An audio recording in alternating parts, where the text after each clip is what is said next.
In today's video, I'm going to teach you how to keep a daily journal in TickTick. We'll set up a dedicated place for your entries and make sure a gentle prompt pops up every day so journaling becomes effortless and consistent. Start by opening TickTick in your browser. On the left side, open the lists area so you can see your existing lists. Click the plus icon to create a brand new list. Give it a clear name, like journal, so it's instantly recognizable when you're scanning your sidebar. Next, choose a color for this list. A distinct color makes it easy to spot, and you can pick something calming or motivating, whatever helps you associate the space with reflection. Now select the view type. For most people, the standard list view keeps things simple and focused, which is ideal for journaling. Choose the folder where you want this list to live to keep your workspace tidy and organized. Then choose the list type. A standard task list works great for recurring journal prompts. Decide whether you want this list to show up in smart lists like today and all. Turning this on helps your journal reminder appear alongside your other priorities without getting lost.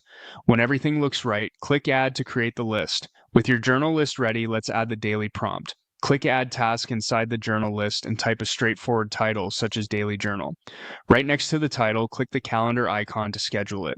Choose the date you want to begin, usually today, so you can start building momentum immediately. Click Time and set a specific time of day.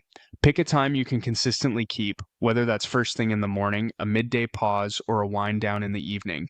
Next, click Repeat and choose Daily so the task regenerates every day and becomes a reliable cue. Click OK to save your repeat settings. Finally, press Enter to save the task.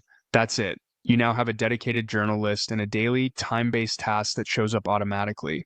If you enabled smart lists, it will appear in your Today view at the time you chose, keeping it front and center with everything else you need to do. Keep your setup simple so it's easy to maintain, and lean on the time and repeat settings to build consistency. If you ever need to adjust your routine, you can come back to the task date, time, or repeat options and fine-tune them.